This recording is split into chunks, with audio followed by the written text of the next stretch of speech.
대림절 맞으면서 하나님 나라 주제로 계속해서 말씀드립니다. 오늘 마지막 이제 대림절 네 번째 주일로 하나님 나라의 섬김 또 나눔, 여기에 대해서 이제 우리 같이 말씀을 나눕니다.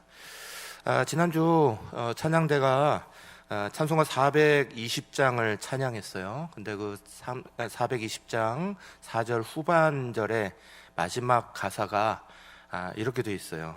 너 성령을 받아 주 섬겨 살면 저 천국에 가서 더 잘 섬기리. 이렇게 가다가 마무리되는데 참 이게 은혜가 됐어요. 주 성령을 받아 잘 섬겨 살면, 그러면 우리가 저 천국에 가서 더 잘 섬기리. 오늘 우리가 이 땅에서 살아가는 게 말 그대로 섬김을 연습해 가는 거예요.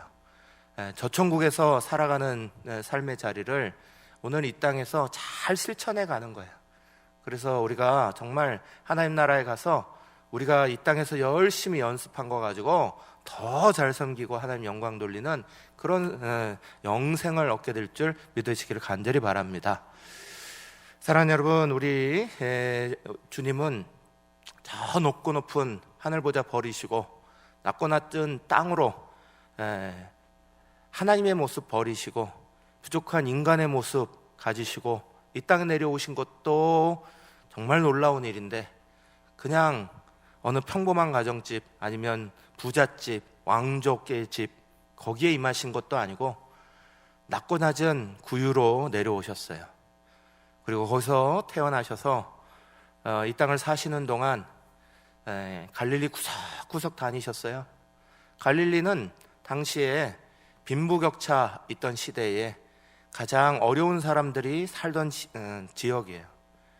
예루살렘으로부터 시작해서 쭉 밑으로 내려오는 그 길 다 빈부격차가 존재하여서 높은 사람들은 위에 살고 낮은 사람들은 갈릴리 쪽으로 내려오면 그쪽에 살았는데, 예수님은 갈릴리를 주 무대로 해서 돌아다니시면서 또 예루살렘의 높은 사람들에게도 또 말씀을 들고 와서 하는 종교 지도자들에게도 제한 두지 아니하시고 하나님 나라의 말씀들을 계속 전하시고 그 역사들을 만들어 가셨어요.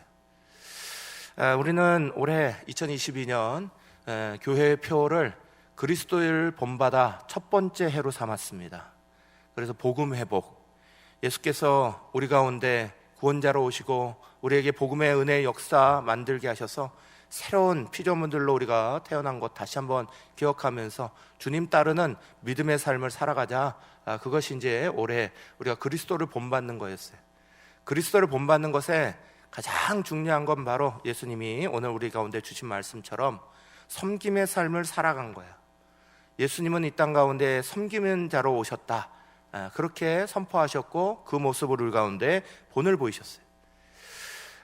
오늘 우리가 읽은 본문의 말씀을 우리가 잘 모르는 거 아닙니다.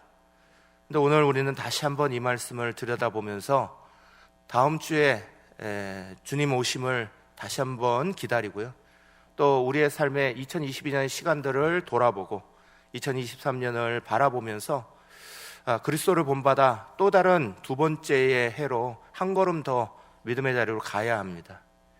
사랑하는 여러분, 저와 여러분이 이렇게 한 해를 비춰보실 때 예수님은 섬기는 자다 말씀하셨는데, 우리의 마음속에 또 우리의 삶 속에 체질화 더 잘 만들었는지, 또 주님 말씀 따라 성숙한 길로 우리의 발걸음을 더 옮겼는지 오늘 말씀 가운데 잘 정리하시고 내년 준비하실 때 더 성숙한 믿음의 자리로 한 걸음 한 걸음 옮겨가시기를 간절히 축원합니다.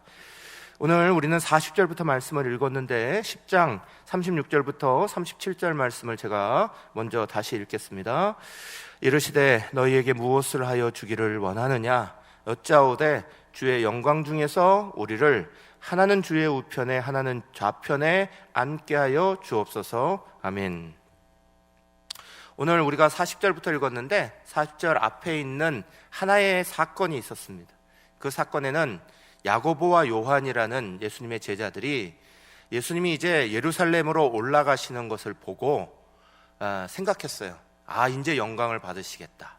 그 영광을 받으시겠다 하는 거는 제자들 생각에 권력을 잡는 것을 생각했어요.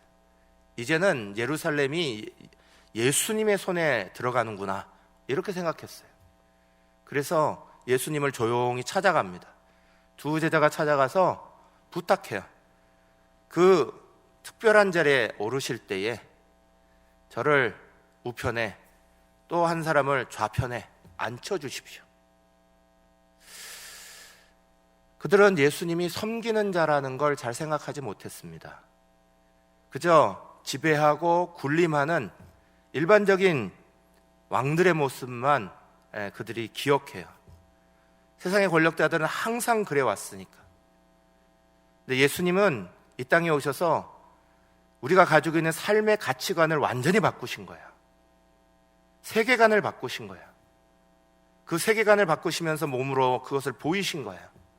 으뜸이 되고자 하는 사람은 그냥 높아지려는 마음을 가지는 게 아니라 섬기는 자가 돼야 된다. 오히려 낮아지는 자리를 찾아야 되고, 그 낮아지는 섬김의 모습으로 말미암아 높아지는, 하나님이 높이시는 그 역사를 우리 가운데 가르치셨어요. 사람들이 가지고 있던 가치관이 완전히 뒤바뀌는 순간이에요. 세계관이 바뀌는 순간이에요. 오늘 우리는 예수님의 말씀에 따라 믿음으로 예수 그리스도를 구주로 영접하고 믿음으로 살아갑니다.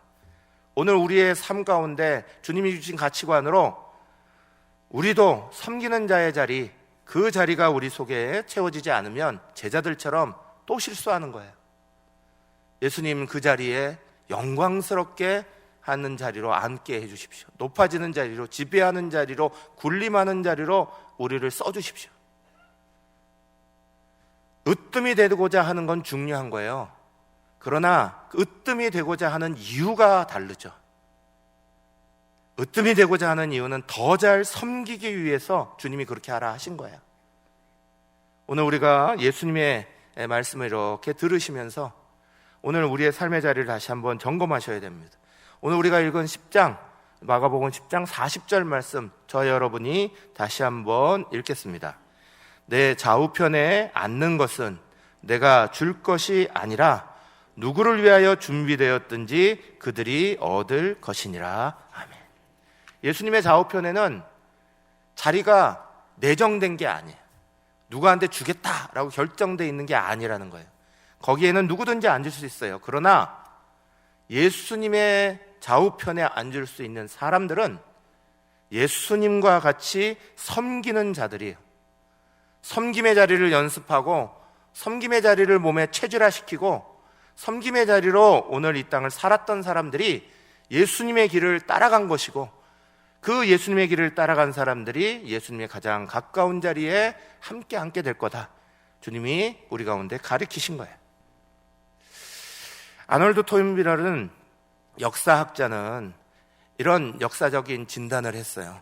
역사에는 항상 지배적인 소수, 창조적인 소수가 있었다. 결국은 소수에 의해서 역사가 이렇게 흔들려 왔는데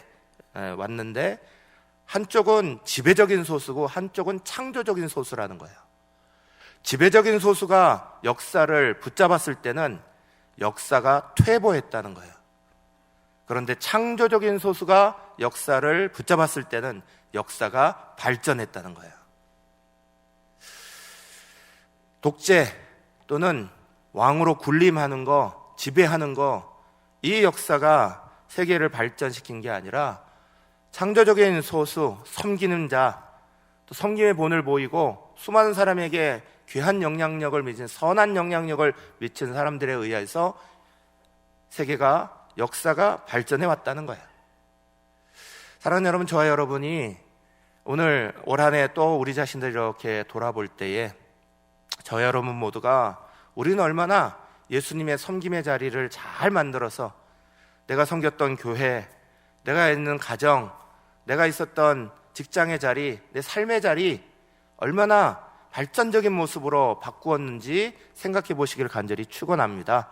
그리고 중요한 거, 로마서에서 우리 가운데 가르쳐두시지 하나님의 사랑은 입체적이에요. 하나님의 사랑은 그 넓이가 있고 깊이가 있고 높이가 있고 길이가 있다. 우리 가운데 이렇게 가르치세요.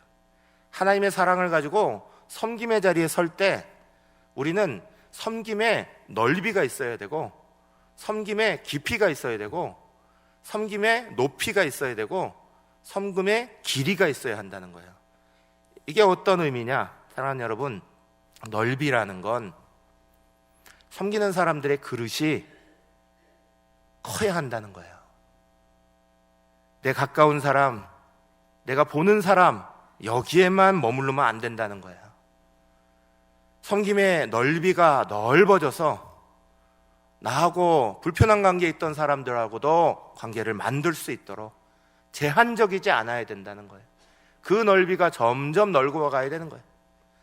깊이가 있어야 한다는 말은 우리가 섬기되 그저 하는 채 하면서 섬기는 것으로 하지 말고 진실되게 깊어져야 한다는 걸 말하는 거예요. 우리의 섬김이 정말 사람들에게 마음과 마음을 전해주는 그런 자리여야 된다. 우리의 섬김이 높아져야 된다는 이야기는 하나님 대하듯이 섬겨야 한다, 그런 말이에요. 사람을 대할 때 하나님을 섬기듯이, 일을 할 때에 주의 일을 감당하듯이 우리 가운데 그렇게 할 수 있는 것들이 자꾸 일어나야 되는 거지, 우리가 섬기는데도 여전히 참된 섬김이 아니라 하나님 섬기는 것 같이 하지 아니하면 오늘 우리는 잘못된 오류에 빠지기 쉽다는 거예요. 마찬가지로 또 마지막 길이가 있어야 된다는 거예요. 어느 한순간 섬김을 확 일으키고 그러고 나서 못해요 하는 게 아니라 주님이 우리를 부르시는 그때까지 계속해서 섬겨나갈 수 있는 그런 힘과 은혜가 우리 안에 필요하다는 거예요. 올 한해 우리가 섬김의 삶을 이렇게 지나오면서 사랑하는 모든 우리 중앙교회의 성도들이 작년보다 올 한해의 모습이 더 넓어졌기를 간절히 축원합니다. 더 깊어지셨기를 축원합니다. 더 높아지시고 더 길어지시기를 간절히 축원합니다. 이게 성숙으로 가는 길이에요. 인격이 커져가는 길이에요. 성장해 가는 길이에요. 여전히 우리는 작년보다 넓은 범위 안에서 내가 보지 못하는 사람들까지도 품어내는 넉넉한 가슴이 있어야 하는데, 그러지 못했다면 우리 자신의 모습들이 주님 앞에서 더 넓어지도록 우리는 구해야 되는 거예요. 저도 올해 2022년을 지금 마무리해가면서 오늘 설교 이렇게 준비하면서 저도 저 자신을 많이 봤어요. 많이 생각했어요. 올 한해 나는 목사로서 또 그리스도인으로서 내 섬김의 자리가 더 넓어졌나, 더 정말 깊어진 것으로 더 진실되게, 더 정직하게 그렇게 섬기려고 애를 썼나, 한 사람 한 사람 대할 때마다 하나님 대하듯이 그렇게 대하려고 애를 썼나, 하나님 앞에 섬겨나가는 길이 힘들고 지친다고 그 길이를 끊어먹으려고 하지 않고 끝까지 주의 자리까지 가려고 애를 썼나. 사랑하는 여러분, 우리는 우리 자신의 모습들을 매년 돌아봐야 합니다. 우리는 섬김이라는 단어를 모르는 게 아니에요. 섬김이라는 것이 해마다 지나갈수록 예수님 더 닮아가는 모습으로 우리의 모습을 더 성숙하게, 더 인격적으로 바꿔가면서 주님 앞에 가까이 가야 되는 거예요. 올 한해도 저와 여러분 모두가 우리 자신의 모습을 이렇게 돌아보시면서 부끄러운 모습이 있었다면 새해 들어가기 전에 다시 한번 다 주님 앞에 떨구어 버리시고요, 내년에는 더 넓어지겠다, 내 섬김의 자리가 더 넓어지겠다, 더 깊어지겠다, 더 높아지고 더 길어지겠다 결단하면서 새해 맞으시기를 간절히 축원합니다. 20세기에 가장 섬김의 본을 잘 보인 사람, 그러면 뭐 종교를 떠나서 뭐를 떠나서 테레사 수녀를 꼽지 않을 수 없어요. 테레사 수녀는 섬김에 있어서 시기와 질투를 전혀 하지 않았어요. 어떤 사람도 그녀의 품에 다 넉넉하게 할 수 있도록 넓었어요. 사람을 대하되 정말 진실되게 자기의 모든 것들을 내어주면서 하는 척만 하는 것 아니라 다 쏟아주면서 깊이 있게 섬겨나가요. 한 사람 한 사람, 어린 양이든 아픈 사람이든 어떤 사람도 다 높이 있게 하나님 대하듯이 그렇게 섬겼어요. 그녀의 섬김이 그냥 멈추는 것 아니라 마지막 주님 부르시는 그때까지 길 있게, 깊이 있게, 길게 그렇게 끝까지 섬겼어요. 테레사 수녀 하면 아주 유명한 일화가 전해와요. 어디든지 여러분 검색을 딱 해보시면 이거부터 나올 거예요. 테레사 수녀가 한 아이를, 상처난 아이를 돌보고 있었어요. 고름이 막 쏟아지는 걸 짜내면서 힘들게 그 아이를 돌보고 있는데 옆에 있는 한 사람이 속 쳐다보면서 테레사 수녀에게 이렇게 묻습니다. 수녀님은 편하게 사는 사람들이나 높은 자리에 앉아있는 사람이 부럽지 않으십니까? 지금 이렇게 힘들게 살아가는 것이 만족스럽습니까? 그랬더니 그때 테레사 수녀가 역사에 남는 대단한 말을 남겨요. 그 말이 이거예요. 허리를 굽히고 섬기는 사람은 위를 쳐다볼 시간이 없습니다. 그랬어요. 우리의 섬김이 허리를 굽히고 그 섬겨나가기도 바쁜데 위 쳐다보며 부러워하고 시기하고 질투할 틈이 어딨냐는 거예요. 사랑하는 여러분, 저와 여러분 모두가 테레사 수녀와 같지 않지만 그러나 우리 주님의 모습을 해가 가면 해가 갈수록 더 많이 닮아가려고 애쓰시기를 간절히 축원합니다. 어떤 사람들은 섬김을 하려고 할 때 처음부터 완벽하게 해내지 않으면 아예 시작을 안 하려고 하시는 분이 있어요. 다 해야지. 이왕 맡았으면 처음부터 끝까지 다 하는 거지 중간에 못하게 되는데 그러면 아예 시작도 안 하려고 하시는 분도 있어요. 몇 년 전에 멕시코만에 불가사리가 막 밀려왔답니다. 어떤 이유인지 모르겠는데 불가사리가 해변에 막 밀려들었대요. 너무 어마어마한 양이라서 사람들이 어떻게 해야 할지 모르고 가만히 있는데 한 어부가 계속 잡아가지고 바다에 던져버리고 바다에서 던져버리고 계속 가더래요. 그래서 어떤 사람이 지나가면서 그러는 거예요. 당신이 지금 이렇게 막 던지고 있는 게 이게 무슨 소용이 있냐고. 아무 소용없는 짓 하지 말라고. 이렇게 계속 몰려가고 이 많은 양을 당신이 어떻게 하겠느냐고.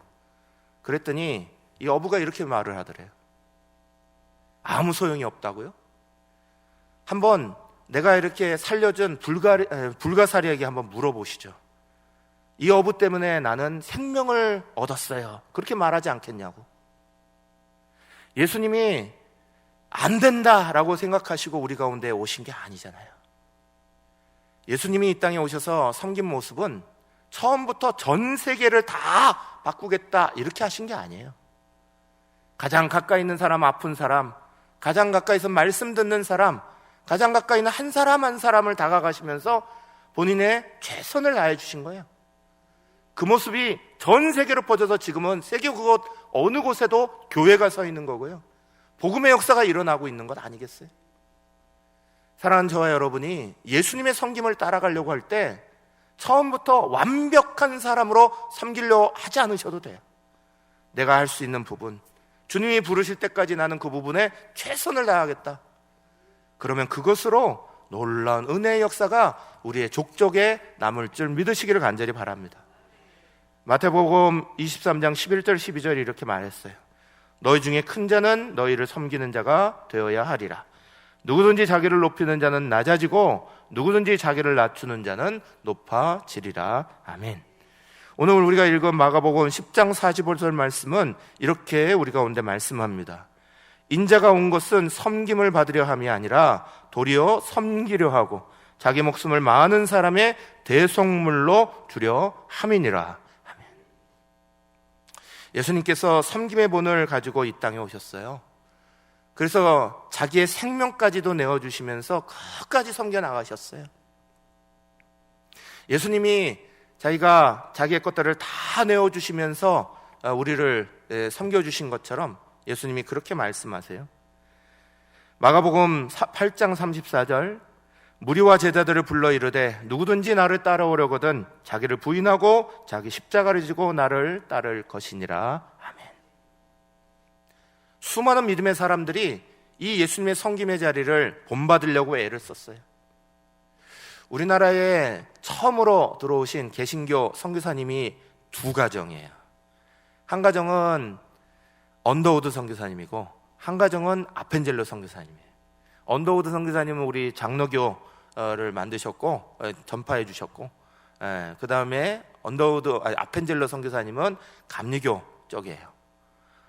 그래서 요즘에 이제 감리교하고 장로교 교인들이 만나면 누가 먼저 들어왔냐, 같은 배 타고 오셨는데 내리실 때 이 땅에 먼저 내리신 분이 누구다 막 그래갖고, 그런 쓸데없는 싸움 하지 말라고 두 분이 함께 손잡고 폴짝 뛰어내렸다, 요즘은 이제 그렇게 말해요.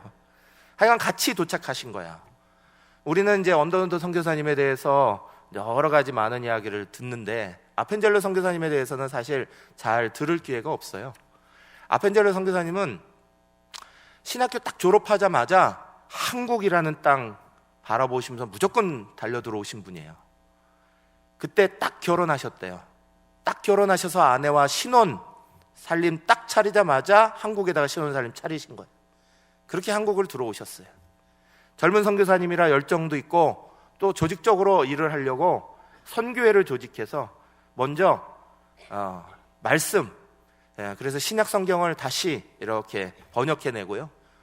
그리고 또 배제학당 세워서 아이들 가리키면서 이렇게 하는 일들을 애쓰셨어요. 1902년에 목포에서 성경 번역하시는 분들 회의가 있어서 그쪽에 모이기로 했대요. 그래서 인천에서 배를 타고 목포로 내려가는데 군산쯤 지나다가 배가 침몰당한 거예요. 그래서 배가 물속으로 들어가는 순간 살아나온 사람들의 이야기에 의하면 아펜젤로 선교사님은 살 수 있는 자리에 있었다는 거예요. 그런데 이화학당 2명의 제자가 저 안에서 헤매고 있어서 그 아이들을 구하러 뛰어들었다가 함께 돌아가셨다는 거예요. 그때 나이가 44살이에요. 한참 젊으시고 한참 일하실 수 있는 그 나이. 평소에 제자들에게 그렇게 말씀하셨다는 거예요. 위대한 사람이 되려면 먼저 섬기는 사람이 되라. 예수님께서 우리 가운데 보여주신 것 그대로 따라서 자기도 자기의 것들 살 수 있음에도 불구하고 내버리고 이 아이들을 살리고 그 길을 걸은 거예요. 사랑하는 여러분, 우리는 연말을 맞아요. 연말 맞으면 참 많은 분들의 이야기가 들려와요. 여기까지 섬겼으면 좋겠어요. 이만큼 했으면 충분하잖아요. 좀 내려놓고 그만하면 안 돼요. 예수님께서 우리에게 어느 만큼을 주셨을까요? 사랑하는 여러분, 저 여러분 모두가 주님이 오실 때까지 남 위해서 섬기는 거 아니에요. 내가 내 섬김을 통해서 그리스도를 본받는 거예요. 내가 주님 앞에 주님 닮아가는 모습으로 얼마나 내 그릇이, 섬김의 그릇이 더 넓어져 가는지, 얼마나 더 깊어져 가는지, 높아져 가는지, 길어져 가는지, 우리는 날마다 주님 오실 때까지 그것을 위해서 준비하고 나가는 거예요. 제가 타교에서 가끔씩 저를 이제 요청해서 설교하러 나갑니다. 설교하러 나갈 때 좋아하는 유머가 있어요. 반드시 유머를 좀 써요. 제가 유머 많이 쓰는 사람도 아니지만, 유머를 알고 있는 것이 대단한 것도 아니지만 참 이 유머를 좋아하기 때문에 저도 우리 교회 안에서도 이 유머를 몇 번 썼어요. 그 유머가 뭐냐면 여러분 다 아시는 얘기예요.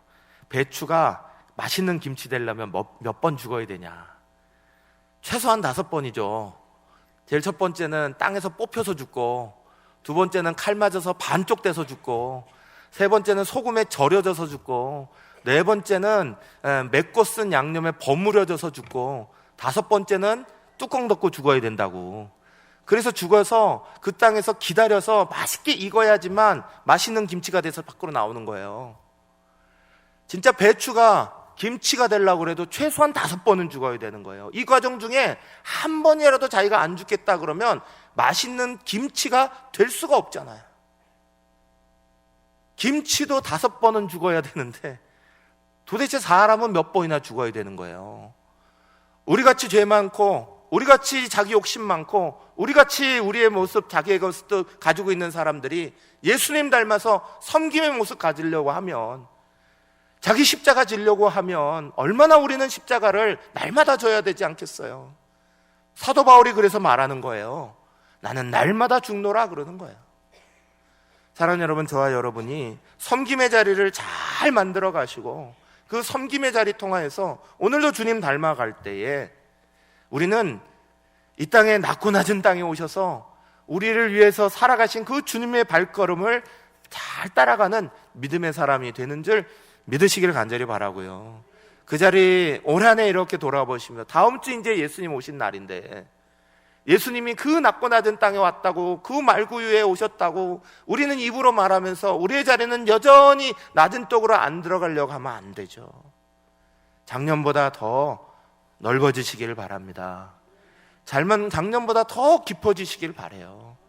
높아지고 길어지고 우리의 섬김의 자리가 하나하나 잘 만들어가는 복된 은혜가 저와 여러분에게 있으시기를 간절히 축원합니다. 마지막으로 마가복음 10장 45절을 다시 한번 읽을 거예요. 여러분, 저와 여러분이 목소리 가지고 함께 읽도록 하겠습니다. 인자가 온 것은 섬김을 받으려 함이 아니라 도리어 섬기려 하고 자기 목숨을 많은 사람의 대속물로 주려 함이니라. 아멘. 이 말씀에서 다른 말씀도 참 중요한 말씀이지만 오늘 여러분하고 마지막에 마가복음 10장 45절에 시작되는 말씀, 인자가 온 것은 이렇게 시작하고 있어요. 예수님께서 스스로 밝히신 거예요. 내가 이 땅에 온 이유는 이러시는 거예요. 하나님께서 나를 이 땅에 보내신 이유는, 하나님께서 나를 이 땅에 살라고 한 목적은 예수님의 자기 소명의식을 말하시는 거예요.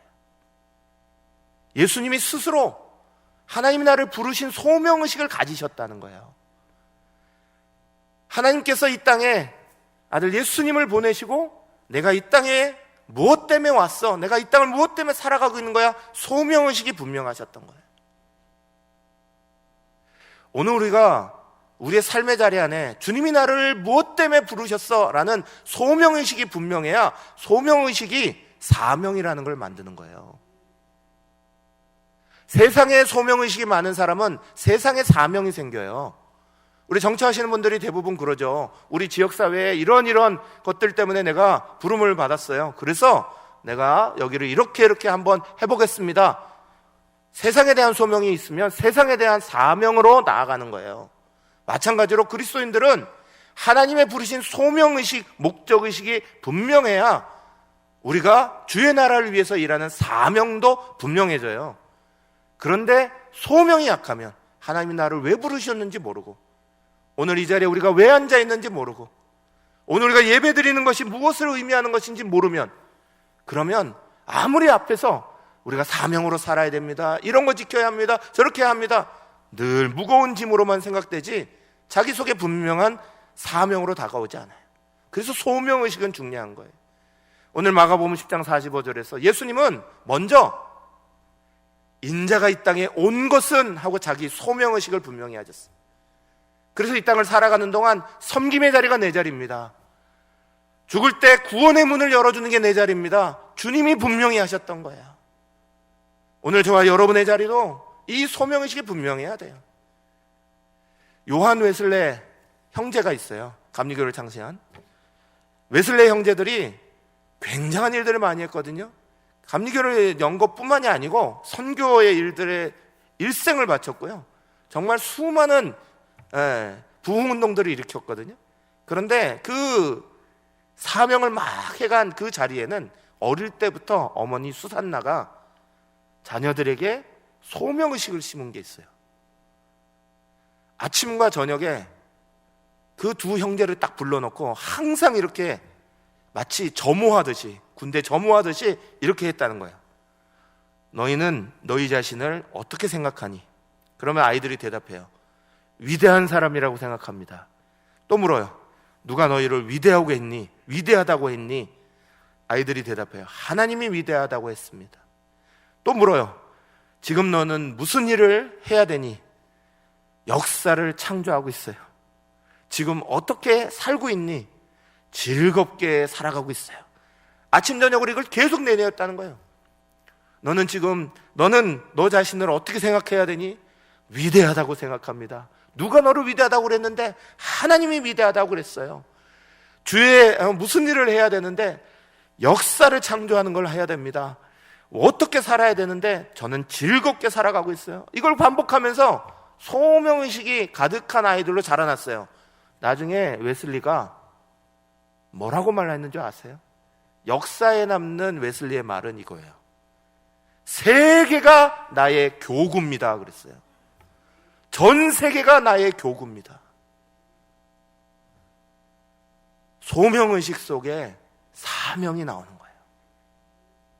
사랑하는 여러분, 하나님이 우리를 부르신 부름이 이 땅에서는 섬김과 나눔의 자리예요.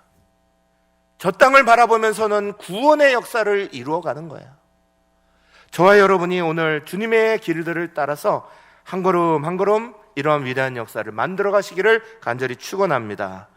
마지막으로 고든 맥도날드라는 목사님이 친밀함을 향한 마음이라는 책에 나오는 이야기를 여러분에게 전하고 마치려고 그래요. 이 책에 보면 한 이야기가 나옵니다. 에팔렌치아 산맥에 한 등산객이 올라갔어요. 이렇게 산장을 만납니다. 그리고 그 산장에서 산장지기로 있는 분이 강아지를 이렇게 조각하는데 조각의 달인이었대요. 너무너무 잘 만들고 그 살아있는 조각처럼 그걸 만들더라는 거예요. 그래서 한참을 지켜보다가 이렇게 물어봤대요. 당신은 어떻게 그렇게 이렇게 조각을 잘 하십니까? 그랬더니 이분이 말하기를 어렵지 않아요. 강아지 아닌 건 다 깎아버리는 거예요. 그러시는 거예요. 그러면서 이 고든 맥도날드 목사님이 책에서 뭐라고 말하냐?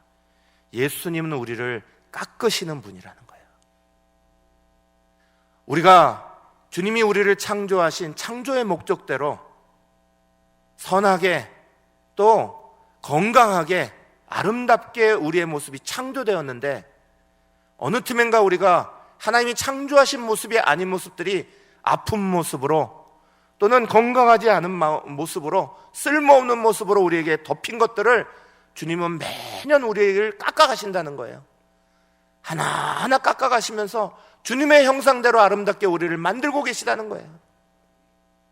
사랑하는 여러분, 올 한 해도 열심히 우리의 모습이 주님의 만드신 창조의 형상대로 깎아나가신 우리 주님과 함께 했다면 내년에도 주님은 우리를 조금 그렇게 더 만들어 가실 거예요.